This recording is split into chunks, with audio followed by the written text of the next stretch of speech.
Okay.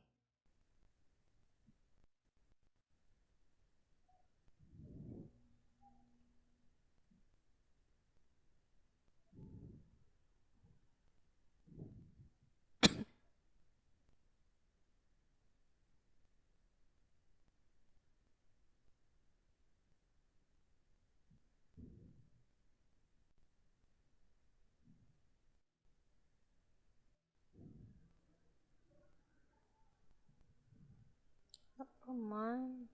Okay.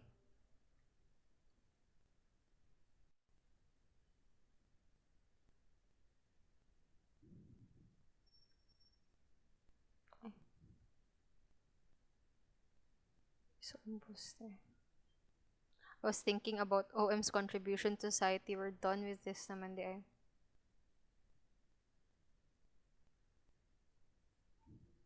Okay. Just minimize this for a while because I cannot. Okay.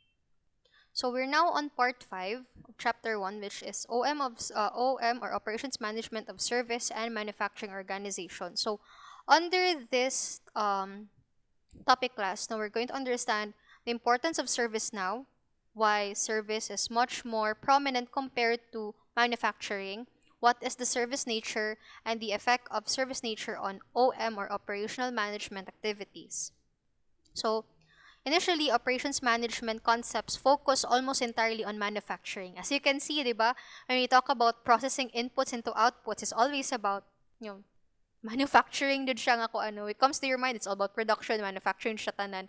Even the examples that I provide are purely like into manufacturing. But no, as countries develop and services continue to become like to represent a larger percentage of their economies, that's why services become more prominent na. No, nakita nila nga, well, in our GDP, majority of contribute ana is more on services. So, you know, um, companies are now going to develop their services more, their business more into services or service oriented, a kind of industry than into manufacturing.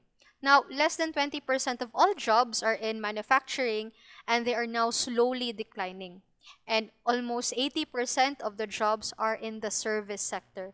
Labi na class nga na-realize pod sa business pod nga usually ang booming at that time, no, were more into tourism, no, travel, hospitality. No, that's why nga nabantayan nila nga okay, we're going to move into more into the service sector than to the manufacturing sector.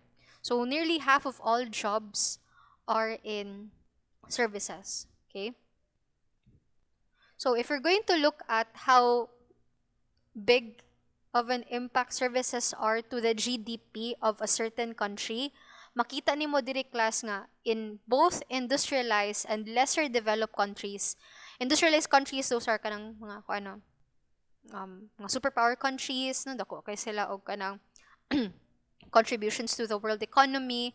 Makita nimo class nga ang kinadak-an jud og contribution sa ilahang GDP sa ilang country are more into services. No?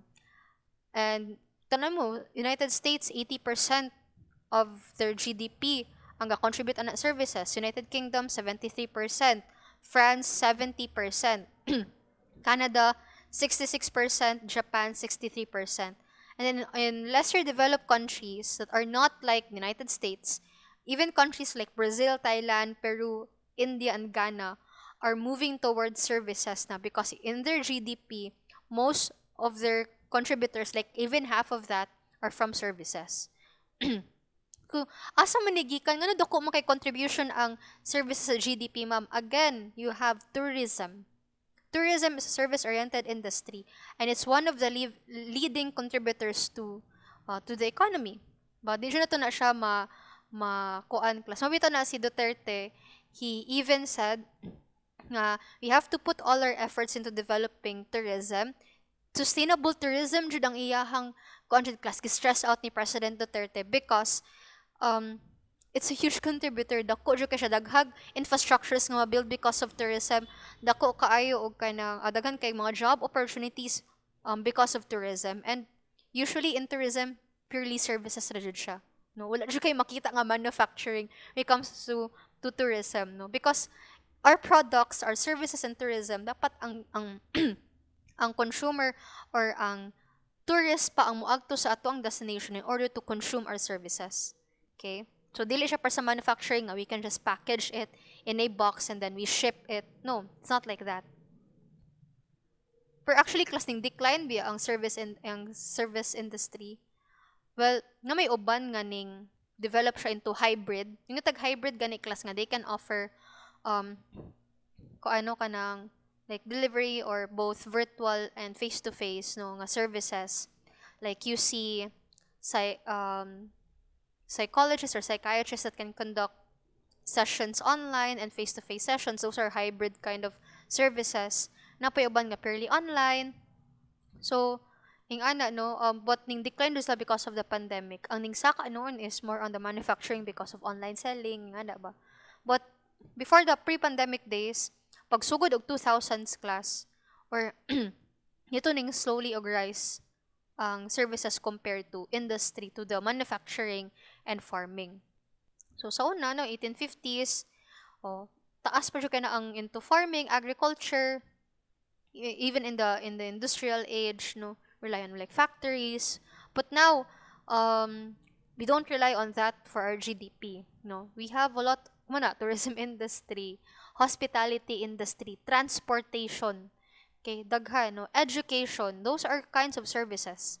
So muna ning saka siya compared to manufacturing.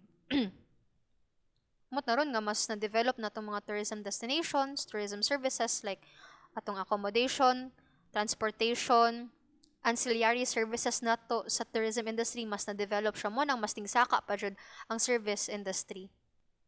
Okay?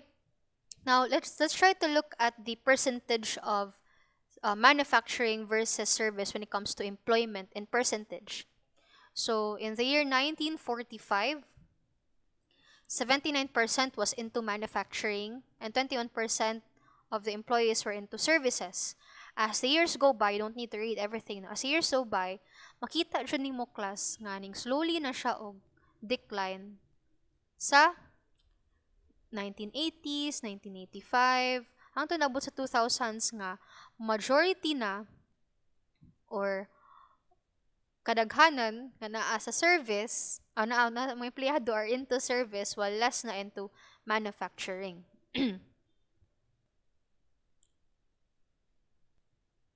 Sorry.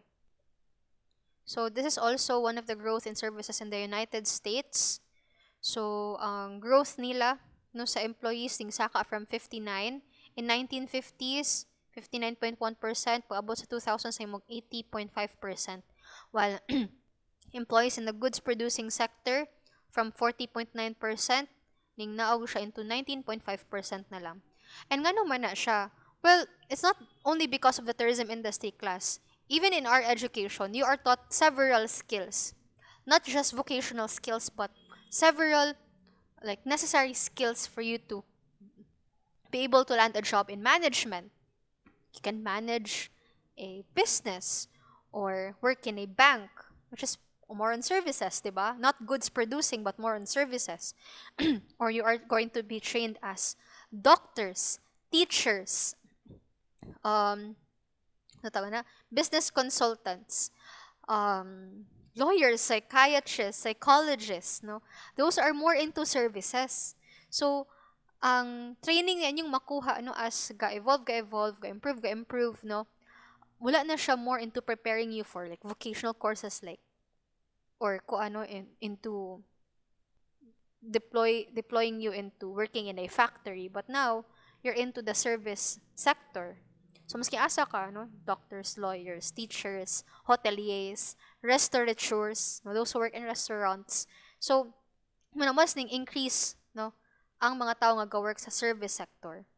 And mas dali mong good siya class. You cannot store, mas makasave ka more on storage in the service sector because you can't store service. Like, personal ko, I'm providing some service to you, diba? You're paying me to teach, and I don't store knowledge in a storage box, or I'm not like Sherlock Holmes na naa sa mind palace. But what I talk about, I can't store information in a storage room and then mapanos siya.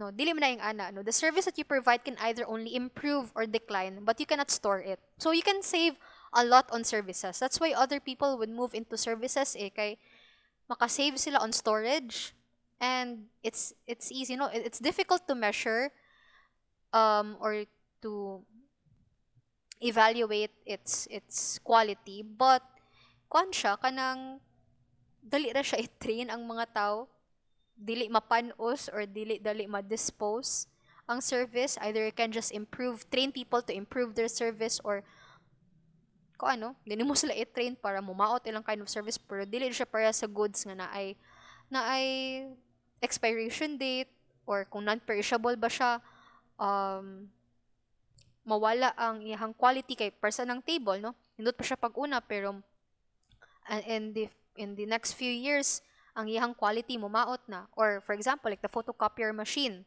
Like di man siya pareha sa service nga, maski pila pa na katuig, ga-improve raman. Na personal na ko no, pag una di kay ko maayo mo teach, struggle pa ko. I'm still grasping concepts, I'm still grasping how to like deliver like quality teaching to you. Bago pa lang, per as the years go by, ga-improve pud ba yata, di ba? Dili lang mag-decline lang yun siya all the time. But unlike sa products or sa goods nga para sa anang kuan class, like photocopier, karon okay pa na siya, para sige gamit nga gamit, maguba ra siya, diba? So that's why people would really go into the service oriented industry, because you won't be spending or wasting money on storage. There is an assurance nga the things that you provide dili siya ma-expire or dali maguba, no? You invest on people mostly, and you train them. Ano siya na? No? So you invest rin mong money more into training them on how to deal with people properly. So more na, no? And then, what are the similarities? Although they have differences when it comes to, like, you can't store services, but you can store goods, or in manufacturing, no? You have to store them. And then, you can't assemble service, but you just have to train people. In manufacturing, you have to assemble pa. You have to transform inputs pa into outputs. Now, although they have a lot of differences, they have also a lot of similarities. So both use technology. In services, we use technology. Actually, if you attended my talk last Saturday, no, in the hospitality industry, although diba service-oriented we still use technology. We make use of management systems para masayo ng atong pag-manage sa hotel.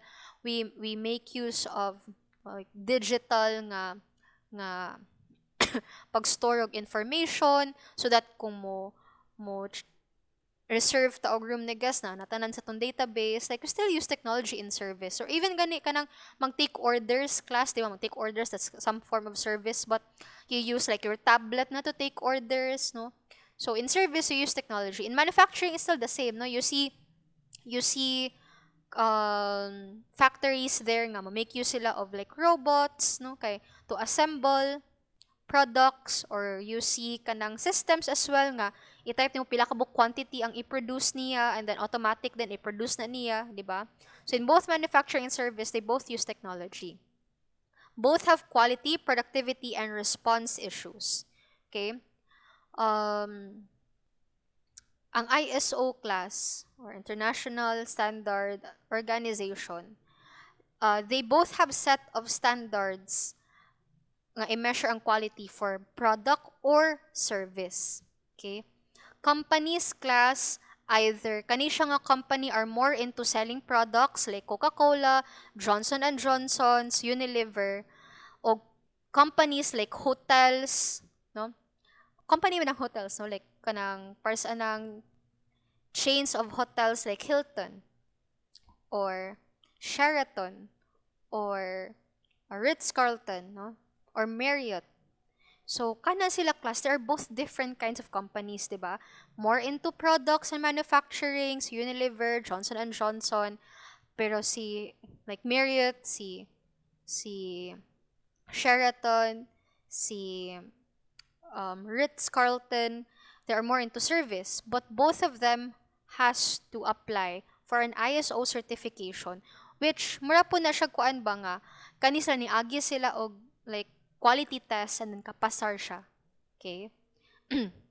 Oh, you see ko ano kanang daghan na mo na big deal jud na ng ISO certification class. Um Nanapod no.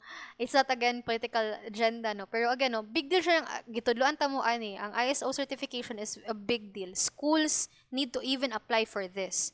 Ingon na importante ni siya in any no. Even gani di ba katong kay sa Office of the Vice President there also awarded ISO certification. It means that ang ilahang paagi on how they do things are of high quality. O, kung sa school, kinahanglan po mo apply yung ISO certification, meaning how we do transactions sa inyong, like for example, when you pay the tuition fee or when you enroll, or how we do transactions when it comes to like naamoy mga concerns nga ipasa sa guidance center, tanan, all our operations in the school, if makapasar mi sa set of standards set by ISO, meaning high quality nga service among ma-provide. Okay? Muna, importante po na class. Even hotels, they apply for this. Big deal dyan na nila nga, they'll be ISO certified. I remember I have a schoolmate, si Precious Pancho, Pray Pancho siya sa FB, no? She works in the marketing department of, not Radisson Blue, other one, Park Lane Hotel, Park Lane International in Cebu. She said nga, well, people these days don't understand the importance of ISO and how big of a deal it is because even ako when I also like com- complied all of the requirements to apply for ISO, I had a really tough time. Kay kuan ka ng kinahanglan mo gud sa Parkland i-renew. Dili na siya ingon class nga kung awarded na ka sa ISO, di na ka mag-renew. You have to renew that like yearly or for example baron every 4 years depende na siya kung unsay certification ni hatag ni ISO nimo. Nya big deal na siya because even sa manufacturing because it means that kaya nimo mo-provide og quality products. If you are not ISO certified, meaning you're not doing enough to provide quality products or services. So again, they're not siya limited to hotels, they're not siya limited to factories. It can also be awarded to schools, universities, even local government unit. Importante ni siya. No? As high even as the Office of the Vice President, they're awarded this one. So that's how, this works. No? So service and manufacturing have that both. No? Kay, ang uban mo nga, ISO certified, di ba? Para naman na sa manufacturing. No, it can be applied for both. Even masking asa ka actually. Masking asa na si ISO, jud. So, and international na siya. Okay? So, diyan na siya ingon nga, ang Pilipinas sa man gahatag na. No, it's an international jud nga. Kuan. Tulan ta mo ani sa TQM. So, productivity, appeal po na, no? They have productivity issues po. In fact, no, when the start of the, in the start of the pandemic, even the tourism industry suffered from productivity loss. Kaya di ba kita, mayroon kitag productivity, the number of products that you can produce in a short amount of time, di ba? Mo man atong pasabot sa productivity before. Pero productivity also applies to service class because like for example, person ako, no? Pila ka book productivity loss akong na-encounter, pila ka percent ako productivity loss for this month.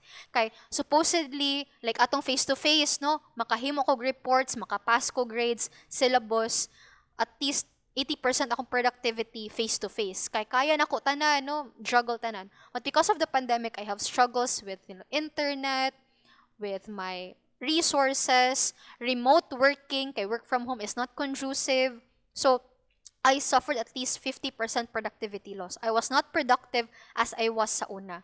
So, ma-apply siya pa ng productivity in service class, not just in manufacturing. So, that's why they have similarities in this one. Kay, person na, ikaw good as a student nga.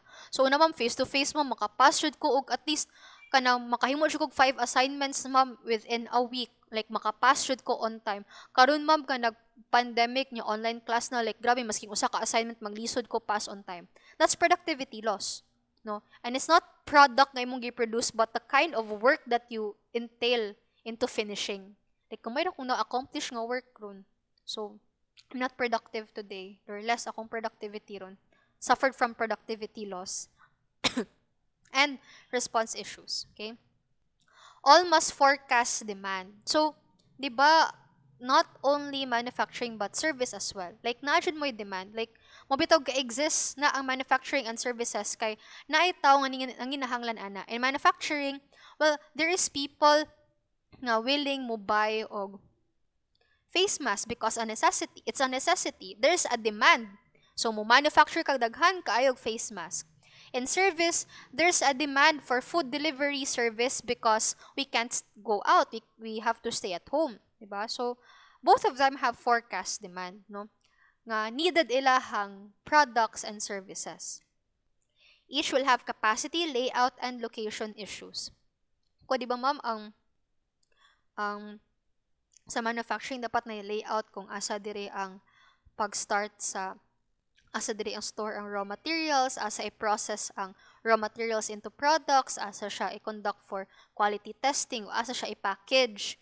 Ang service, ma'am, naapod sila yung anak ko. Yes, no, naapod. Like, take for example, the hotel, di ba? Sa hotel, naapod tayo layout and location issues. Like, una, diri mo sulod si guest, dayon mo check-in siya, then pagkahuman, diri siya moagi para ma-access sa rooms. Mo ni mga following facilities and services nga pwede niya ma-acquire in the duration of his stay. So, napod sila yung location issues or location nga kuan. Okay, so dili ra. Even gani kuan plus, no, even kanang like mga headquarters sa mga delivery services, na po na sila yung mga location. Like, are we located near sa ato ang mga customers or kuanta? Unya, ang atong layout sa atong facility, kuan ba siya? Kanang smoother ba ang pag-flow sa mga, like, for example, when we locate parcels and we segregate them, yan na po na. Okay? All have customers and suppliers in both the service and manufacturing, and all have scheduling and staffing issues. Okay, so let us try to compare and contrast the different characteristics of manufacturing versus service. Okay, so ang output ni manufacturing is of course tangible. It's an actual product nga magunit og makita nimo. Ang service, yung output is dili nimo makita, dili nimo magunit, no? It's intangible but ma-feel nimo siya. Like for example, you can't actually bring home with you ang pag-assist nimo during your stay sa hotel. But you can feel the warmth of my hospitality, my service, maski di mo siya makita or di mahikap. Okay? Then, ang customer contact is very low in manufacturing. Kaya, of course, so you're going to produce products, then you're just going to package, and then you're going to sell that. Okay? Ang sa service is very high. Because, for example, in the hospitality or tourism industry, magkita man jud ta, ano, face to face man jud ako ang pagkuan nimo, pag-assist nimo, pag kuan nimo, pag-cater sa imuhang mga concerns. Okay? And then the uniformity of input is very high sa manufacturing. Ngayon uniform ang input nila. Kaya of course, like for example, if I'm going to make a chair, like 500 chairs. So, ang materials nga kung buhaton ana are all the same, 'di ba? But the input of the service is different. Like for example, ang gusto niya is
na dam.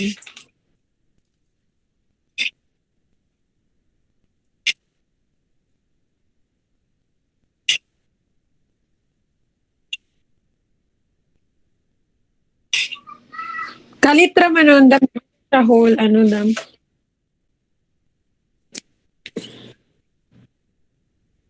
Na, oh dam na dungog dam. Pagkuha na mga 5 minutes guro dam mga, o 3 minutes lang na medyo nawala yung tingog dam. Abi na kung ako arang phone problema dam.